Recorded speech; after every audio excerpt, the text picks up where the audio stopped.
5, 4, 3, 2, 1, 0.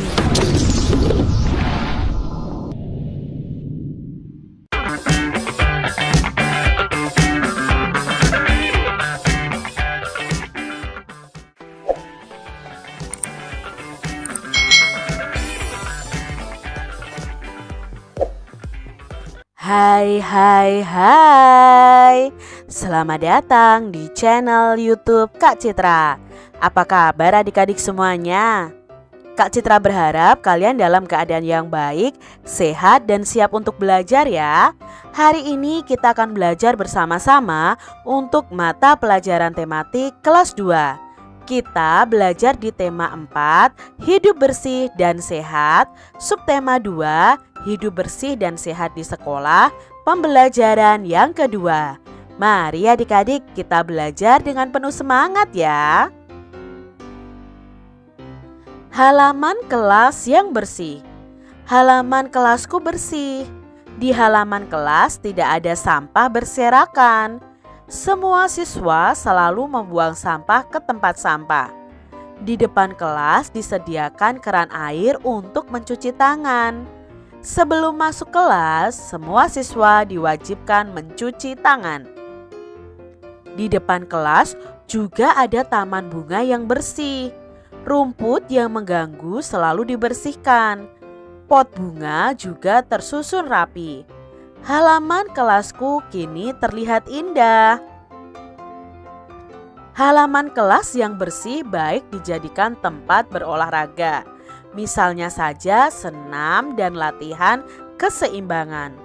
Olahraga itu baik untuk kesehatan. Siapa yang rajin berolahraga akan terhindar dari berbagai bentuk penyakit. Kita harus membudayakan hidup bersih dan sehat. Adik-adik, apakah sekolah kalian itu termasuk sekolah yang bersih dan sehat? Bagaimana sih ciri-ciri sekolah yang bersih dan sehat? Khususnya di sini yang akan kita bahas adalah halaman kelasnya. Nah, ciri-ciri halaman kelas yang bersih dan sehat adalah 1. Tidak ada sampah berserakan. Lalu pot bunganya tersusun rapi. Terdapat tanaman atau bunga yang menghiasi. Terdapat juga tempat sampah adik-adik. Nah, perlu adik-adik ketahui ada 3 macam tempat sampah. Biasanya berwarna kuning, hijau, dan merah. Adik-adik harus mengetahui masing-masing dari tempat sampah tersebut. Tempat sampah yang berwarna hijau itu biasanya untuk sampah organik. Sampah organik itu adalah sampah yang mudah membusuk. Contohnya adalah sisa bahan makanan. Lalu untuk tempat sampah yang berwarna kuning itu adalah tempat sampah untuk kita menaruh sampah-sampah yang susah membusuk. Contohnya plastik. Lalu ada kaleng. Lalu berikutnya ada kertas. Lalu ada botol minuman, itu kita masukkan ke dalam sampah yang berwarna kuning. Itu khusus untuk sampah anorganik. Sedangkan untuk tempat sampah yang berwarna merah, ini adalah tempat sampah yang kita gunakan untuk membuang benda-benda yang berbahaya. Misalnya pecahan kaca, lalu botol spray ya, jadi botol spray obat nyamuk seperti itu, botol oli, baterai itu juga kita buang di tempat sampah yang berwarna merah. Adik-adik harus mengetahuinya ya. Dayu dan teman-teman bergotong royong. Bergotong royong mencerminkan sikap hidup dalam kebersamaan.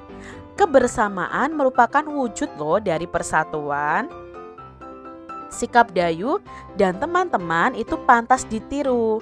Mereka juga menunjukkan sikap kebersamaan dalam kegiatan lainnya. Dayu dan teman-temannya ini mungkin berbeda suku, berbeda agama, berbeda warna kulit ya. Tapi mereka selalu bergotong royong, mereka hidup rukun, mereka hidup dalam kebersamaan. Sehingga dalam kebersamaan itu tercipta persatuan. Adik-adik juga harus rukun ya bersama dengan teman-teman kalian. Perhatikan gambar berikut ini. Dayu menunjukkan kebersamaan dengan teman-temannya dengan olahraga bersama, mengobrol bersama, bernyanyi bersama. Nah, kegiatan apa yang pernah adik-adik lakukan bersama teman-teman?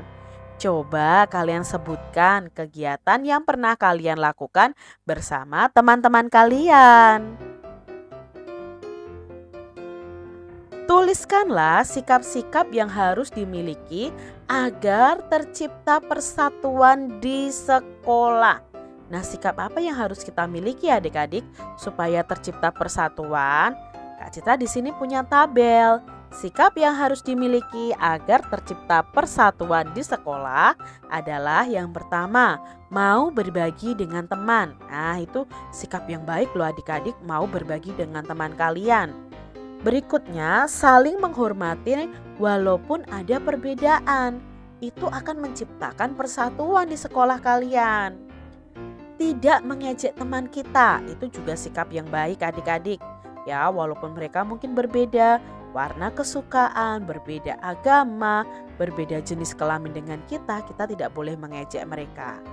Tidak boleh merasa ingin menang sendiri. Ya, itu sikap yang harus dimiliki agar tercipta persatuan. Coba nanti adik-adik cari 2 lagi sikap yang menunjukkan kita itu bisa menciptakan persatuan di kelas kita. Dayu dan teman-teman melakukan kegiatan bersama dalam berolahraga. Mereka melatih keseimbangan posisi telentang, miring, dan telungkup. Nah, kita pelajari ya, keseimbangan posisi telentang, miring, dan telungkup. Posisi yang pertama adalah posisi telentang. Telentang itu berarti kita tidur menghadap ke atas adik-adik ya. Jadi posisinya seperti ini, gambar A, B, dan C. Nah, cara melakukannya, mula-mula telentang dengan posisi badan lurus seperti gambar A adik-adik. Kepala dan pinggang ditekuk ke depan. Tahan beberapa saat itu semampunya. Jadi kita harus dalam posisi yang C ini adik-adik. Setelah tidur telentang kita angkat kepala dan pinggang kita. Nah, tahan seberapa kalian mampu. Jadi ini posisi keseimbangan telentang. Berikutnya posisi keseimbangan miring. Nah, cara melakukannya mula-mula berbaring miring dengan kedua kaki lurus. Itu gambar yang A, kalian bisa praktekkan. Salah satu kaki diangkat ya, itu gambar B. Salah satu kaki diangkat lalu ditahan. Tahan beberapa saat semampunya. Berikutnya salah satu kaki ditekuk ke belakang seperti gambar C. Tahan juga beberapa saat semampu kalian. Jadi ini melatih keseimbangan dalam posisi miring. Berikutnya melatih keseimbangan dalam posisi telungkup. Berarti telungkup itu kita tidur menghadap ke bawah. Nah, caranya bagaimana? Mula-mula telungkup dengan kedua kaki lurus dan kepala menghadap ke bawah. Salah satu kaki diangkat dan ditahan beberapa saat semampunya. Kedua kaki diangkat dan ditahan beberapa saat semampunya. Setelah salah satu kaki diangkat dan ditahan, kalian bisa mengangkat kedua kaki kalian dan menahan sesuai dengan kemampuan kalian. Itu cara melatih keseimbangan dengan posisi telentang, miring, dan telungkup. Kalian praktekkan ya adik-adik. Demikian tadi adik-adik pembahasan kita di tema 4, subtema 2 pembelajaran yang kedua. Semoga video pembelajaran ini bermanfaat untuk adik-adik semuanya. Dan sampai jumpa lagi di video pembelajaran Kak Citra selanjutnya. Tuhan memberkati. Jangan lupa tekan tombol subscribe, lalu tekan loncengnya, tekan juga tombol like, lalu share ke media sosial kalian. Jangan lupa untuk ikuti media sosial Kak Citra. Terima kasih.